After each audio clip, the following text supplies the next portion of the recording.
بسم اللہ الرحمن الرحیم السلام علیکم۔ کیسے ہیں آپ سب لوگ؟ میں امید کرتا ہوں آپ سب لوگ خیریت سے ہوں گے، ٹھیک ٹھاک ہوں گے۔ آج ہم ناول مداری کی ایک اور ایپیسوڈ پڑھیں گے۔ شروع کرتے ہیں ناول مداری جہاں سے ہم نے اینڈ کیا تھا اس کا۔ لو جی، اپنی تو مت ماری گئی تھی، کچھ ہوش ہی نہیں رہا تھا، مگر میں دوڑ کے گیا اور باہر جھانکا تو ایک چھمبے پر سے دوسرے تک جا رہی تھی۔ میرے دیکھتے ہی دیکھتے وہ چھلانگ لگا کے ایک بجلی کے کھمبے پر پہنچ گئی اور اسے چمٹ کے نیچے پھسل گئی۔ سڑک پر کسی نے اسے نہیں دیکھا، روکنے کی کوشش بھی نہیں کی تھی۔ میں نے پوچھا تو نفی میں سر ہلانے لگا۔ ادھر اندھیرا تھا اور کسی کی نظر نہیں تھی اس کی طرف۔ چند سیکنڈ میں وہ غائب ہو گئی۔ میں نے کہا نیچے اترنے کے بعد وہ کہاں گئی؟ میں نے اسے سڑک پار کرتے دیکھا تھا، اتنی گاڑیاں تھیں دونوں طرف سے، مگر وہ بیچ میں سے چھلانگیں لگاتی نکل گئی۔ ایک گاڑی پر چڑھتے میں نے خود دیکھا تھا اسے، سیڑھی کے اوپر سے گزر گئی تھی وہ ایک چھلانگ میں، اور اس کا پتہ ہی نہیں چلا۔ میں نے کہا ذرا دماغ پر زور دو، کہیں وہ کسی گاڑی میں رک کے تو نہیں گئی تھی؟ وہ میری نظر سے اوجھل ہو گئی تھی جناب، پتہ نہیں وہ نکے رکشے میں بیٹھی یا ٹیکسی میں۔ میرا خیال ہے کہ ایسے چھلانگیں لگاتی نکل گئی ہوگی۔ اسے دیکھ کے لگتا نہیں تھا کہ وہ انسان کی بچی ہے۔ بندر بھی ایسے چھلانگیں ضرور لگاتے ہوں گے ادھر سے ادھر، مگر اتنی طاقت نہیں ہوتی ان میں۔ تبھی تو سمجھ میں نہیں آتا کہ پولیس کو کچھ کیوں بتاؤں یا نہ بتاؤں۔ یقین کہاں کریں گے میری بات پر؟ یہی کہیں گے کہ میں نے کیا اوٹ پٹانگ باتیں کی ہوئی ہیں یا بھنگ پی ہے۔ گلی میں اتنے لوگ اور بھی تھے، سب نے دیکھا تھا۔ میں نے کہا میرا خیال ہے کہ تمہیں پولیس کو حقیقت بتانی چاہیے، اس بات کی پرواہ نہیں کرنا چاہیے وہ یقین کریں گے یا نہیں۔ آخر شبنم کو تو گواہی دے گی نا، اس نے دیکھا تھا نا، اور بھگتا بھی ہے۔ میں اب چلتا ہوں، مجھے یہاں آئے 40 منٹ ہو گئے تھے، لیکن ابھی تک تھانے سے کوئی تفتیش کے لیے نہیں پہنچا تھا۔ یہ میرے لیے کچھ حیرانی کی بات تھی، کیونکہ اخبار کے دفتر کا تو پولیس تھوڑی دیر بہت دیر بعد کارکردگی کا مظاہرہ ضرور کرتی ہے، بصورت دیگر اندیشہ ضرور ہوتا ہے کہ صبح کے اخبار میں ان کی نااہلی کا ذکر صفحہ اول پر ہوگا۔ مجھے بعد میں معلوم ہوا کہ اس ذمہ داری خود شبنم تھی۔ اس نے اپنے ساتھیوں کے طبی امداد کی فراہمی کو فوقیت دی، اور مار پیٹ سے انہیں اچھی خاصی چوٹیں آئی تھیں، مگر ان کی ہڈیاں ٹوٹنے سے بچ گئی تھیں اور انہیں ہاسپٹل میں داخل کرنا ضروری نہیں تھا۔ اگر وہ سب پریس کے بندے نہ ہوتے تو ڈاکٹر بھی علاج سے پہلے پولیس رپورٹ پر اصرار کرتے، اور پولیس ضروریت خفیف یا ضربات شدید کی نوعیت کے مطابق ضابطہ فوجداری کی دفعہ 330 یا 24 کا اطلاق کرتے ہوئے ایف آئی آر پر اصرار کرتی کہ مار پیٹ کس کے ساتھ ہوئی اور کیوں اور کہاں ہوئی۔ آدمی تھانے میں رپورٹ لکھوانے جائے تو اسے چوری ڈکیتی اور قتل جیسے سنگین جرائم کی رپورٹ لکھوانی بھی مشکل ہوتی ہے۔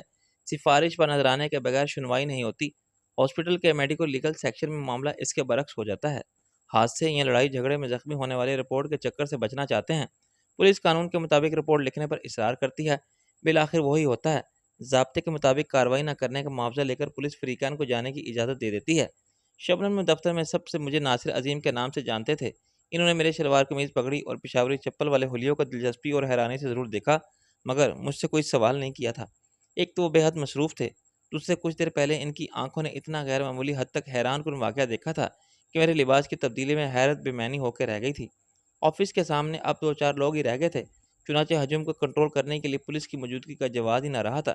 بجلی کے کھمبے جیسا ماتحت اور ٹیلی فون کے کھمبے جیسا افسر اعلیٰ بے فکری کا گشت جاری رکھنے کے لیے چلے گئے تھے۔ جیٹ فائٹر نے انتظار کا وقت گاڑی میں بیٹھ کر اونگتے اور جمائیاں لیتے نہیں گزارا تھا، اور ایک چست جوشیلا اور مستن نوجوان تھا۔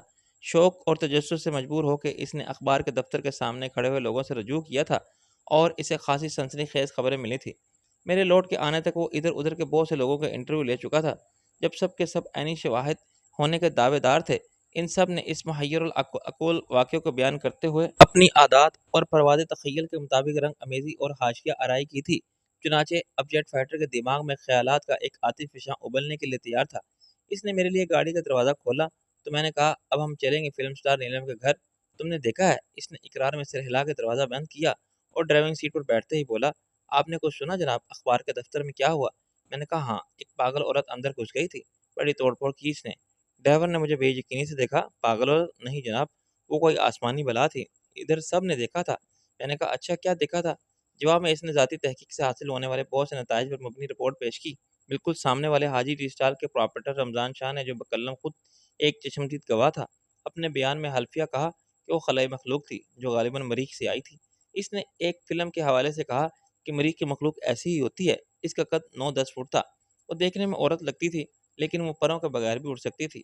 وہ اڑتی ہوئی اخبار کے دفتر کی اوپر والی منزل پر ایک کھڑکی سے اندر چلی گئی تھی، بعد میں وہ ایک کھڑکی توڑ کے نکلی اور اڑتی ہوئی غائب ہو گئی۔ اس کے بال کھلے ہوئے تھے، آنکھوں سے عجیب سی روشنی نکل رہی تھی۔ ایک بینچ پر لیٹ کر مالش کرا کے اٹھنے والے جمعہ پہلوان نے بھی کہا کہ اس نے سب کچھ اپنی آنکھوں سے دیکھا تھا۔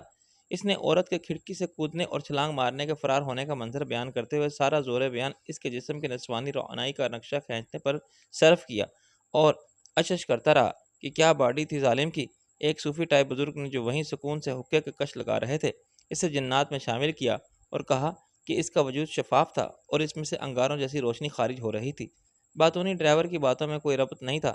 اس نے کم سے کم 10 افراد کے نظریات کو اپنی تحقیق میں شامل کیا تھا۔ ہر شخص کی 10 باتوں میں مشکل سے ایک قابل غور تھی۔ اس سے بننے والی تصویر کے مختلف ٹکڑوں کو جوڑنے کے بعد اس واقعات کی جو تصویر میرے سامنے آئی تھی وہ یہ تھی کہ وہ اس کے دفتر کے اوپر والی منزل کی ایک کھڑکی سے باہر آئی تھی اور اس نے کسی بندریا کی طرح ایک کھڑکی سے دوسری کو تک جمپ لگاتے دیکھا تھا۔ ہر کھڑکی کے درمیانی فاصلہ 10-15 فٹ کے درمیان تھا۔ اتنی طویل چھلانگ مار کے ہاتھ کے بل پر چھمبے سے لٹکنا اور پیروں کو جلا کے دوسری جگہ جانا ایک ایسا کارنامہ تھا جس نے دیکھنے والوں کی عقل دنگ کر دی تھی۔ 2 منٹ سے بھی کم وقت میں وہ کھمبے سے پھسل نیچے پہنچی اور ہرنی کی طرح کلانچی بھرتی سڑک پر آ گئی۔ کسی نے گاڑی کے رکنے کا انتظار نہیں کیا اور دائیں بائیں دیکھنے کی ضرورت بھی نہیں سمجھی۔ وہ راستے کی ساری رکاوٹوں کو کسی دشواری کے بغیر عبور کرتی چلی گئی۔ اس کے بعد کم سے کم 4 گاڑیوں کو اوپر چڑھ کر چھلانگ ماری اور ساتھ والے کسی گاڑی کے اوپر سے گزر گئی۔ گاڑی والوں کی بدحواسی میں بریک لگائے تو کچھ گاڑیاں آپس میں ٹکرا گئیں، کچھ دائیں بائیں ہو کے فٹ پاتھ پر چڑھ گئیں۔ اس طرح تو ٹریفک جام ہو گیا تھا۔ ایک گاڑی والے نے کہا کہ اچانک اس نے ونڈو اسکرین کے سامنے بونٹ پر ایک عورت دیکھا۔ وہ نہ جانے کہاں سے بونٹ پر کودی تھی۔ اس کی بریک نہ لگانے سے پہلے ہی وہ اچھل کے ہوا میں 6-7 فٹ کی جمپ لگاتی ہوئی فٹ پاتھ پر اتر گئی اور ناقابل یقین طریقے سے دوڑتی ہوئی گلی میں گھس گئی۔ سڑک عبور کرنے کے بعد وہ ایک گلی میں گئی تھی۔ سب نے دیکھا تھا مگر گلی میں اس کو کس نے نہیں دیکھا تھا۔ سڑک کے مقابلے میں گلی سنسان اور تاریک تھی۔ لوگوں کے اندر تک گئے تھے مگر اس کا کوئی سراغ نہ لگا سکے۔ یا تو وہ کسی گھر میں گھس گئی یا کسی گاڑی میں بیٹھ کے نکل گئی۔ میرے لیے شک و شبے کی کوئی بات ہی نہیں تھی کہ گزشتہ روز نیلم کے گھر میں داخل ہونے کی کوشش کرنے والا ایک لڑکا تھا جو اس طرح بندروں جیسی چھلانگیں مارتا اقتصاد والے گھر میں گھسا تھا اور وہیں سے نیلم کے گھر کے میں پھاندتا چلتا تھا کہ سیکیورٹی گارڈ کی گولی کا نشانہ بن گیا تھا۔ انہیں بھی انتہائی غیر معمولی طاقت کا مظاہرہ کیا تھا اور کوئی اسے نہیں پکڑ سکا تھا۔ طے شدہ طور پر یہ دونوں سپرمین قسم کے بچے اسی کی چیز تھے جسے جمبو اور لالی انسانی ذہانت اور حیوانی ہونے کے یکجا ہونے سے وجود میں آنے والی مخلوق رب نواز حاصل کردہ معلومات کی روشنی میں میرے لیے یہ سمجھنا مشکل نہ تھا کہ ان کو پروفیسر ہاشم رضا کی جنیاتی سائنس نے یہ شکل عطا کی ہے۔ ابھی تک میں نے جمبو کو نہیں دیکھا تھا جو ہاشم رضا کے اشاروں پر چلنے والا جیتا جاگتا روبوٹ قسم کا حیوان نما انسان تھا۔ اس کی بے پناہ جسمانی طاقت کا تجربہ رئیس کو ہوا تھا۔ میرا واسطہ لالی سے پڑا تھا جو عورت نظر آنے کے باوجود عورت نہیں تھی۔ وہ ایک دیو قامت مخلوق تھی جو اپنے خد و خال، چہرے، لمبے بالوں اور آواز سے عورت لگتی تھی مگر عورت کے جسم کی بنیادی رعنائیوں سے بھی محروم تھی اور تخلیقی صلاحیت سے بھی۔ جمبو اور لالی کی تخلیق کے راز مجھ پر رفتہ رفتہ منکشف ہوئے تھے۔ ان کی پیدائش کے پیچھے پروفیسر ہاشم رضا کی جنیاتی تجربات کی فطانت کار فرما تھی۔ اس نے یہ صلاحیت برسوں کے تجربات سے حاصل کی تھی۔ وہ اپنی زندگی کے کئی سال افریقہ میں گزار چکا تھا جہاں اس نے نر اور مادہ گوریلے یا بنمانس کے نظام تولید کا جنیاتی سائنس کے اصولوں کے مطابق تجزیہ کیا تھا اور اسے انسانی قوت تخلیق سے مربوط کرنے کے عمل میں کامیاب رہا تھا۔ یہ سائنسی تجربہ کسی حد تک شفاف طرز عمل اور بے رحمانہ سوچ کا حامل تھا۔ اس کے غیر اخلاقی، غیر قانونی اور غیر انسانی ہونے میں تو کلام ہی نہیں۔ پروفیسر نے معینہ طور پر 10-10 لاکھ میں 2 عورتوں کو خرید لیا تھا۔ ایک نے اپنے خاندان کی فلاح اور خوشحالی کے لیے قربانی خود دی تھی، دوسری کو ایک لالچی شوہر نے اپنی خودگردی کی بھینٹ چڑھا دیا تھا۔ ان دونوں عورتوں نے اپنے وجود میں ایک حیوانی نطفے کی پرورش کی تھی۔ انہوں نے ایک بنمانس کے ٹیسٹ ٹیوب بیبی کو اپنے رحم میں نشوونما فراہم کی تھی، یہ جانتے ہوئے بھی کہ عورت کا جسم صرف انسانی بچے کو جنم دے سکتا ہے۔ انہوں نے ایک دیو قامت حیوان کے بچے کو پیدا کرنے کی ذمہ داری قبول کی اور اس کی پیدائش کے عمل میں اپنی جان گنوا دی۔ وہ جمبو اور لالی کی ماں بن گئی مگر انہیں اپنی اولاد کا منہ دیکھنا بھی نصیب نہ ہوا۔ کیا 10-10 لاکھ میں عیش و آرام کی زندگی پانے والے آج ان عورتوں کو یاد کرتے ہوں گے؟ شاید نہیں۔ پروفیسر نے 10 لاکھ میں 2 شوہروں سے ان کی بیویاں اور بچوں سے ان کی مائیں غیر مشروط طور پر خرید لی تھی۔ انہیں خبر بھی نہ تھی کہ بعد میں ان عورتوں کے ساتھ کیا ہوا۔ پروفیسر نے انہیں واضح طور پر سمجھا دیا تھا کہ وہ کبھی واپس نہیں آئیں گے اور یقیناً ایسا ہی ہوا تھا۔ وہ عورت جس نے ہنسی خوشی اپنی جان کی قربانی دی اور وہ جس کو زبردستی قربان کیا گیا، دونوں ایک ہی انجام سے دوچار ہوئیں۔ دونوں کے خاندان غربت و افلاس اور فاقہ کشی کے اندھیرے سے نکل کر خوشحالی اور پرمسرت اجالے والی زندگی میں پہنچ گئے۔ وہ خود گمنام قبروں کے صفاق اندھیرے میں حشرات الارض کا رزق ہوئیں۔ ان کے شوہروں نے دوسری عورت ضرور تلاش کر لی ہوگی، بچوں نے بھی ماں کو بھلا دیا ہوگا۔ وہ کہاں گئی، کیوں گئی، ان سوالوں کا جواب مانگنے سے کسی کو کچھ نہیں ملا ہوگا۔ جمبو اور لالی کو پیدا کرنے والی کوئی عورت نہ رہی، مگر وہ زندہ رہے اور پروفیسر ہاشم رضا کے تجربات کی کامیابی کی صنعت بن گئے۔ پروفیسر نے اپنی تخلیق کا ایک شاہکار اپنے دوست رب نواز کو پیش کر دیا اور دوسرا اپنے پاس رکھا۔ رب نواز نے اسے تجربات کے لیے ابتدائی سرمایہ فراہم کیا تھا، بعد میں وہ خود کفیل ہو گیا تھا۔ دنیا بھر کے سائنسدان اور سائنسی تحقیق میں معاونت کرنے والے ادارے اس کی پشت پناہی کرنے لگے۔ پروفیسر کے تجربات ابھی جاری تھے، اس کے پیش نظر مقاصد بہت واضح تھے۔ دنیا کے بہت سے جنیاتی سائنسداں یہی کام کر رہے تھے۔ انہوں نے ایک خلیے سے ڈولی نام کی پوری بھیڑ بنا لی تھی، جو اصل بھیڑ کا فوٹو پرنٹ تھی۔ پابندیوں کے باوجود بہت سے سائنسدان ایک انسانی خلیے سے بالکل ویسا ہی دوسرا انسان بنانا چاہتے تھے اور چوری چھپے دنیا کے مختلف حصوں میں یہ کام کر رہے تھے۔ ان کی کامیابی اور ناکامی کے متضاد دعوے سامنے آتے رہتے تھے، لیکن ڈولی کی تخلیق کے بعد یہ دعوے محض سائنس فکشن کی بات نہیں رہے تھے۔ ان کی کامیابی کا امکان کو نظر انداز کرنا مشکل ہوتا جا رہا تھا۔ پروفیسر کے مقاصد اس سے بھی 2 قدم آگے تھے۔ وہ ایک ایسا انسان بنانا چاہتا تھا جس کے پاس اعلیٰ ترین انسانی ذہانت ہو، مگر اس ذہانت کو کنٹرول کیا جا سکے۔ اس کے پاس شیر جیسی حیوانی طاقت ہو، مگر وہ سرکس کے شیر کی طرح انسان کے اشارہ آبرو کا غلام ہو۔ اسے اپنے قول و فعل پر اختیار حاصل نہ ہو، اس کا مالک اور آقا اسے جیسے چاہے استعمال کر سکے۔ اس کے دماغ کو دواؤں سے اور دیگر طبی طریقوں سے کنڈیشن کیا جا سکے۔ مثلاً اسے کمپیوٹر کی طرح کمانڈ دی جائے کہ یہ تصویر دیکھو، یہ فلاں ملک کا صدر ہے، اس کا قافلہ آج اتنے بج کر اتنے منٹ پر فلاں جگہ سے گزرے گا، اس کی گاڑی کے سامنے بم رکھ دو یا گاڑی کو الٹ دو۔ غلام چلتی گاڑی کے سامنے آ کے یہ کام کرے گا اور فلاں ملک کے صدر کی گاڑی کے آگے پیچھے چلنے والی حفاظتی دستے منہ دیکھتے رہ جائیں گے۔ کسی کے سمجھ میں نہ آئے گا کہ گاڑی کی تیز رفتاری کے باوجود کس نے سامنے آنے کی ہمت کی اور ایک آدمی نے گاڑی کیسے الٹ دی۔ ایک غلام کم ہو گیا، کوئی بات نہیں، دوسرا بن جائے گا۔ کسی کو علم نہیں تھا کہ پروفیسر اپنے تجربات کہاں کر رہا ہے۔ ان تجربات کی اجازت فی الحال دنیا کے کسی ملک کے قوانین میں نہیں تھی۔ ان کی مذہبی یا اخلاقی حیثیت کو دیکھتے ہوئے یہ بات ناممکن نظر آتی تھی کہ کوئی بھی مذہب معاشرہ اس قسم کے شیطانی تجربات کو برداشت کر سکے۔ ایسے بہت سے سائنسدان جو ایک خلیے سے لیبارٹری میں انسان بنانا چاہتے ہیں، نعوذ باللہ، خدا نہیں ہو سکتے تھے، کیونکہ یہ تخلیق کا عمل نہیں تھا، یہ تشکیل کا عمل تھا۔ وہ ایک خلیہ جس سے کسی جانور یا انسان کو بنایا جا رہا تھا، بہرحال خدا کا پیدا کیا ہوا تھا۔ یہ ایسا ہی کام تھا جسے ایک دھاگے سے سینکڑوں یا لاکھوں گز کپڑا بن جائے، یا ریت کے ذرات سے ڈیم کی دیوار تعمیر ہو جائے، ایک بیج سے ایک شجر اور ایک شجر سے پورا گلستان وجود میں آ جائے۔ سائنسدان ایک ایٹم کو توڑ کے اندر جھانک سکتے تھے، نیوکلس کے پروٹون اور نیوٹرون کو شمار کر سکتے تھے، اس کے مدار میں گردش کرنے والے الیکٹران کے تضاد بتا سکتے تھے، ان کا وزن بھی بتا سکتے تھے، مگر وہ خود ایک ایٹم بنا نہیں سکتے تھے۔ بالکل اسی طرح جیسے وہ ڈی این اے سے خلیے کے بارے میں مفصل معلومات لے سکتے تھے، مگر اسے کیمیائی طریقے سے لیبارٹری میں ایجاد نہیں کر سکتے تھے۔ میری معلومات اس معاملے میں نہ ہونے کے برابر تھی۔ میں نے 2 اور 2 4 کر کے جو نتائج اخذ کیے تھے، رب نواز کی فراہم کردہ معلومات کی بنیاد پر کیے تھے۔ اسی نے مجھے جمبو اور لالی کے بارے میں بتایا تھا۔ یہ اعتراف بھی کیا تھا کہ اس نے ایسے ہی غلاموں کی فراہمی کے لیے پروفیسر کو آرڈر دے رکھا ہے۔ کیا پروفیسر اس قابل ہو گیا تھا کہ مطلوبہ تعداد میں یہ حیوان نما انسان پیدا کر سکے جن کے دماغ کو کمپیوٹر کی طرح پروگرام کیا جا سکے؟ پروفیسر کی اصل مجبوری یہ تھی کہ دیکھنے میں مرد اور عورت نظر آنے والے جمبو اور لالی اولاد پیدا نہیں کر سکتے۔ ان کی مثال خچر سے دی جا سکتی تھی، جو گھوڑے گدھے کی مخلوط نسل ہیں، دونوں سے زیادہ خوبصورت، توانا اور جفا کش ہیں، لیکن خچر سے خچر پیدا نہیں ہو سکتا تھا۔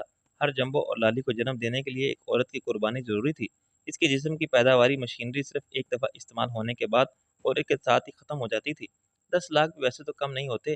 دنیا کا بازار میں جسم فروش عورتوں کی بھی کمی نہیں، مگر جان بیچنے والی عورت آسانی سے کہاں دستیاب ہوتی ہے؟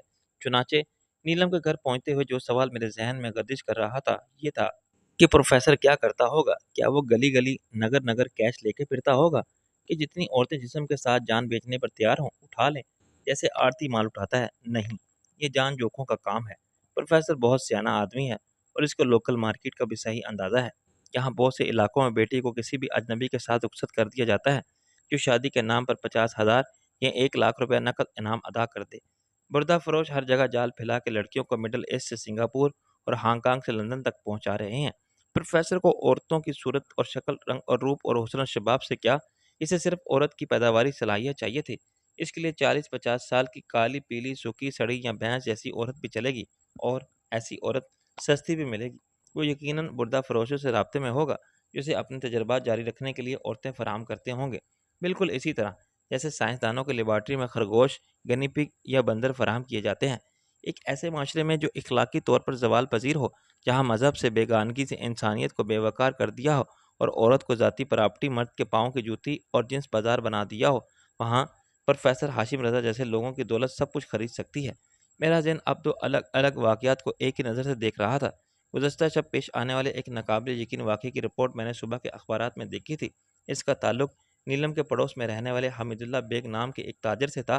اس کے گھر میں سیکیورٹی گارڈ نے 3.5 فٹ قد کے ایک برہنہ بچے کو مار گرایا تھا۔ اس نے 10 فٹ اونچی فصیل پر جس لگائی تھی اور پھر ایک پیڑ سے دوسرے پیڑ پر چھلانگ مارتے ہوئے نیلم کے گھر کی دیوار پھاندنے کی کوشش کی تھی۔ سیکیورٹی گارڈ اسے پکڑنے میں ناکام رہے۔ اس نے ایک گارڈ کو دیوار پر دے مارا تھا اور دوسرے سے گن چھین کے اس کا سر پاش پاش کر دیا تھا۔ اسے بالآخر گولی مار دی گئی تھی۔ دوسرا واقعہ ابھی کچھ دیر پہلے اخبار کے دفتر میں پیش آیا تھا، لیکن اس میں حملہ آور لڑکی تھی۔ اس نے چند منٹ میں اخبار کے دفتر کو تہس نہس کر دیا تھا اور 3 جوان مردوں کو زخمی کر دیا تھا۔ اگر شبنم فائر نہ کرتی تو اس سے کوئی نہ نمٹ سکتا، لیکن اس کی قسمت اچھی تھی کہ وہ بچ گئی، ورنہ اس کی لاش بھی میو ہسپتال لے جائی جاتی اور پھر شاید Pakistan institute of medical science Islamabad. Hamid Allah bag کے گھر میں مارے جانے والے بچے کے بارے میں یہ بتایا گیا تھا کہ اس کی شکل و صورت انسانی تھی، مگر اس میں گوریلے جیسی طاقت تھی اور بندر جیسی پھرتی۔ ایک اخبار نے اسے مخلوط نسل کی مخلوق قرار دیا تھا۔ اسے گورولے اور انسان کے ملاپ کا نتیجہ قرار دیتے ہوئے گورمین کا نام بھی دے دیا گیا تھا، جو میرے لحاظ سے مناسب تھا، اور اسی مناسبت سے لڑکی کو گور وومین کا کہنا بھی غلط نہ تھا۔ لیکن ابھی تک گور وومین کا وجود بھی ایک افسانوی کردار کی طرح تھا، جیسے کہ اسنو مین، ہمالیہ کا برفانی آدمی، یا ایپی مین کیومین۔ پریس یا پبلک نے گورمین کی تھیوری کو سنجیدگی سے نہیں لیا تھا۔ بہت سی باتیں میرے علم میں تھیں۔ ایک یہ کہ گورمین اور گور وومین پروفیسر ہاشم رضا کے سائنسی تجربات کی پیداوار تھے۔ دوسری یہ کہ حمید اللہ بیگ اور اخبار کے دفتر میں نظر آنے والے لڑکا اور لڑکی جو نسلی صفات کے اعتبار سے ایک تھے، غالباً رب نواز کے ایما پر وہاں بھیجے گئے تھے۔ انہیں رب نواز کے دوست ہاشم رضا نے پروگرام کر کے بھیجا تھا۔ اس کا مقصد حمید اللہ بیگ یا اخبار کے دفتر پر حملہ نہیں تھا۔ پہلے حملے کا اصل ٹارگٹ نیلم تھی اور دوسرے کا شبنم۔ تیسری اہم بات یہ ہو سکتی ہے کہ اس معاملے سے ہاشم رضا کا تعلق ہی نہ ہو۔ اس نے آرڈر کے مطابق 2 عدد گورمین بنا کے رب نواز کو سپلائی کر دی ہوں اور ان رب نواز نے استعمال کیا ہو۔ رب نواز نے وہ چیزوں کی تلاش میں تمام قانونی اور غیر قانونی طریقے استعمال کر کے دیکھ لیے تھے۔ ایک وہ مورتی کا سر جس کی مالیت دنیا کے سب سے دولت مند اور طاقتور ملک کی کرنسی میں 3 کروڑ پہ بنتی تھی۔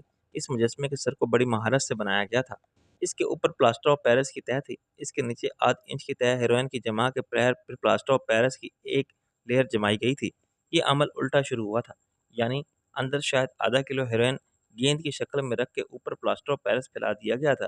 اس کے خشک ہو کے سخت ہو جانے کے بعد ہیروئن کی دوسری تہ جمائی گئی اور اس کے اوپر پھر پلاسٹر آف پیرس۔ یہ دونوں ایک ہی رنگ کے پاؤڈر تھے۔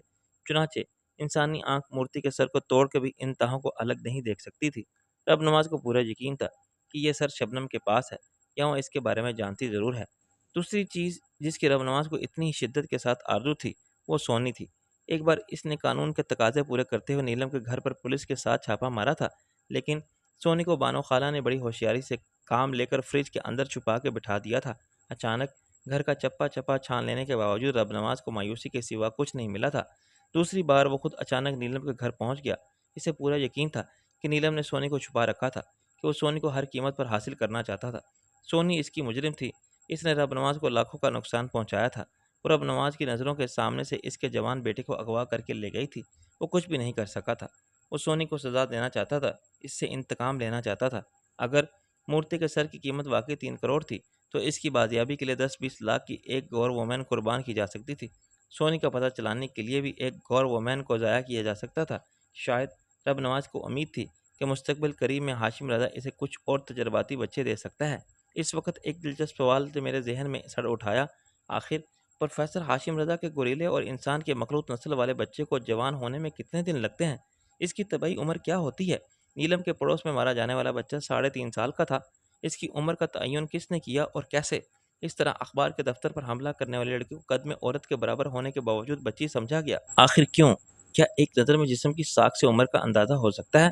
اگر ایسا ہے تو جمبو اور لالی کی عمر کیا ہے؟ میرے اندازے کے مطابق لالی 20 سے 30 سال کے درمیانی عمر کی عورت تھی۔ وہ کوئی نو عمر لڑکی نہیں لگتی تھی۔ جمبو کو میں نے دیکھا ہی نہیں تھا، مگر رئیس نے اسے بچہ یا بوڑھا نہیں کہا تھا۔ اس کا مطلب یہی نکالا جا سکتا ہے کہ وہ جوان تھا۔ تو کیا رب نواز نے انہیں بچے سے بڑا کیا تھا، یا پروفیسر ہاشم رضا نے 20 سال تک انہیں اپنے فارم ہاؤس میں رکھا؟ یہ بات بعض امکان نہیں لگتی تھی کہ تجرباتی طور پر پیدا کیے جانے والے ایسے بچے دگنی یا چوگنی رفتار سے عمر کا سفر طے کرتے ہوں۔ بالکل اسی طرح جیسے ایک انڈا دینے والی لیئر مرغی کے مقابلے میں برائلر یعنی کھائی جانے والی مرغی کا وزن کہیں زیادہ تیزی سے بڑھتا ہے۔ یہ ہو سکتا تھا کہ مخصوص غذاؤں اور دواؤں سے جمبو اور لالی نے 5 سال میں 20 سال کی عمر کے مرد اور عورت کی جسامت حاصل کر لی ہو۔ میں اپنے خیالات کی گرداب میں ایسا غوطہ زن تھا کہ مجھے لینو کے گھر پہنچنے کی خبر نہ ہوئی۔ میں نے آدھے گھنٹے کے سفر میں جیٹ فائٹر کی مسلسل جاری رہنے والی نشریات بھی نہیں سنی تھی۔ وہ یقیناً اپنی عقل اور معلومات کی روشنی میں اس آسمانی بلا کے بارے میں اپنے خیالات اور نظریات پیش کرتا رہا ہوگا۔ اس نے مجھے پلٹ کے دیکھا۔ سر جی، یہی ہے نیلم کا گھر؟ میں نے چونک کے کہا، ہاں یہی ہے، اب تم انتظار کرو یہاں۔ اس نے فرط اشتیاق سے ہاتھ مل کے کہا، انتظار تو ہم ساری رات کر سکتے ہیں جی، مگر وہ بات یہ ہے، اگر مگر کیا ملنا چاہتے ہو نیلم سے؟ اس کی آنکھیں چمکنے لگی۔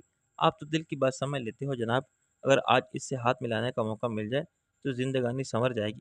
میں نے ہنس کے کہا، دیوانے ہو تم بھی اس کے؟ اچھا دیکھو، ابھی تو پتہ نہیں وہ گھر ہے یا نہیں۔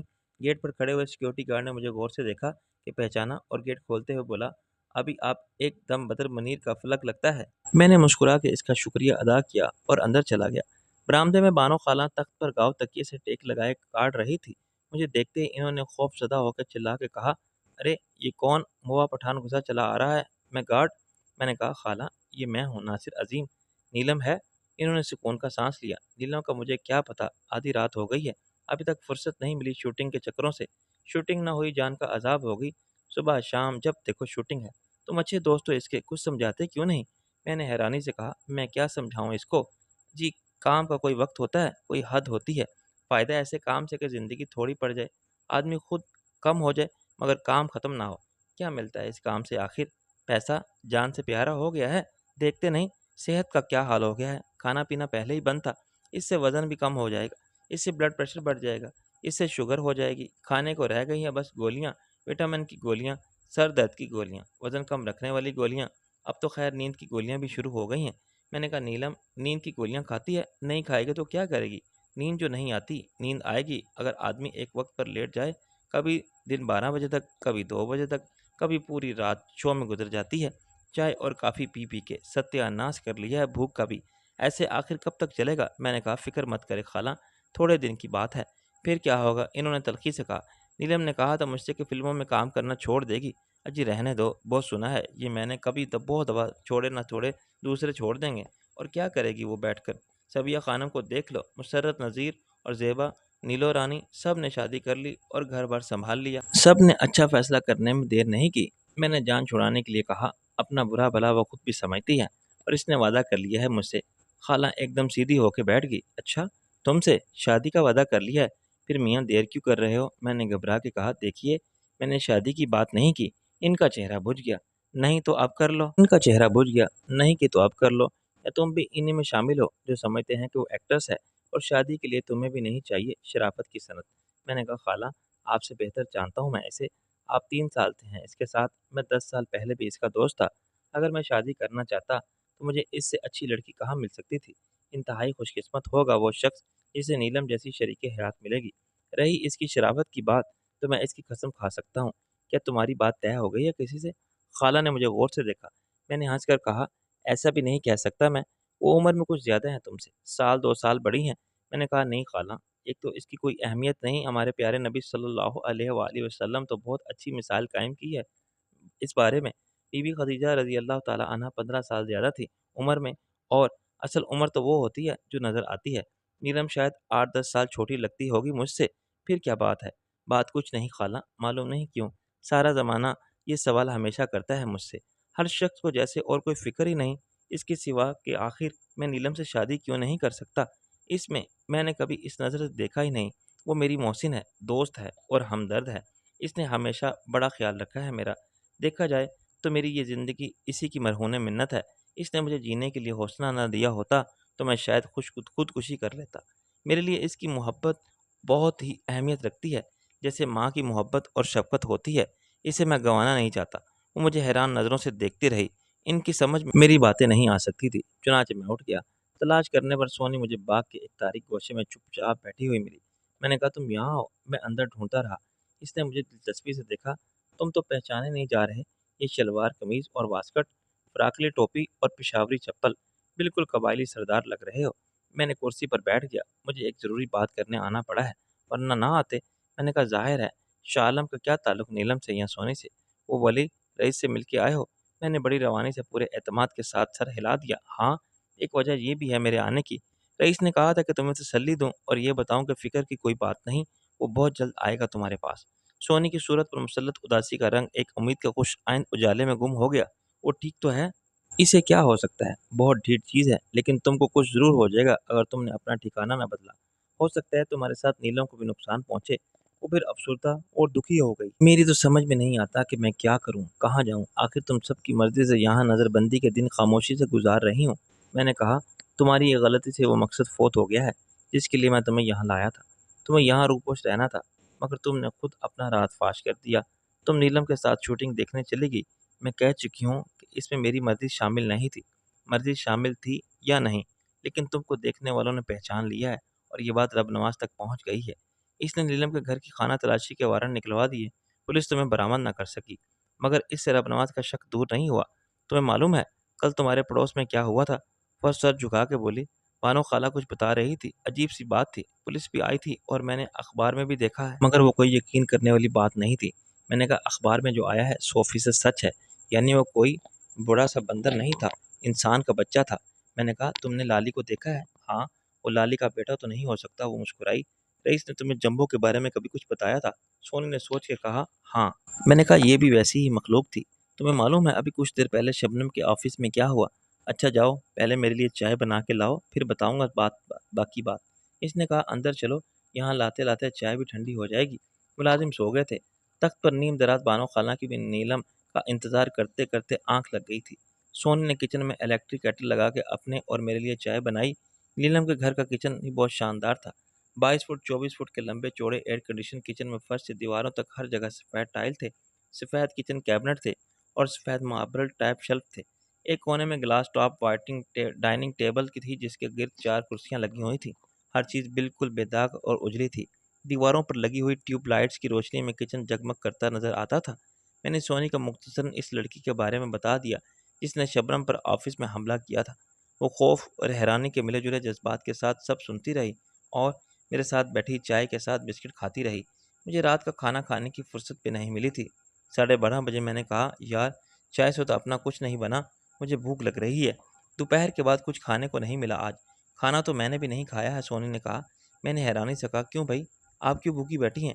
بس ایسے ہی ہوتا ہے روز۔ نیلم باجی کہہ کے جاتی ہیں کہ جلدی آ جائیں گی، لیکن پھر ہو جاتی ہے ایسی کوئی بات، کبھی سین لمبا ہو جاتا ہے، کبھی ہیرو یا کوئی اور وقت پر نہیں پہنچتا، تکنیکی مسئلہ آ جاتا ہے، بریک ڈاؤن ہو جاتا ہے اور شوٹنگ وقت پر ختم نہیں ہو پاتی۔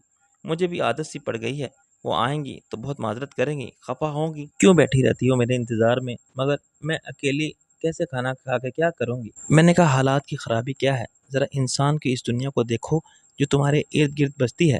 اس وقت کتنے لوگ ناکردہ گناہ کی پاداش میں جیل کے اندر کسی کال کوٹری میں پڑے پھانسی چڑھنے کا انتظار کر رہے ہیں، کتنے ہیں جو سڑکوں پر نفرت انگیز جسموں کے ساتھ رینگتے ہوئے بھیک مانگ رہے ہیں، ہاسپٹلوں میں زندگی اور موت کی کشمکش سے دوچار ہیں، اور بچے بوڑھے اور جوان مر رہے ہیں حشرات الارض کی طرح۔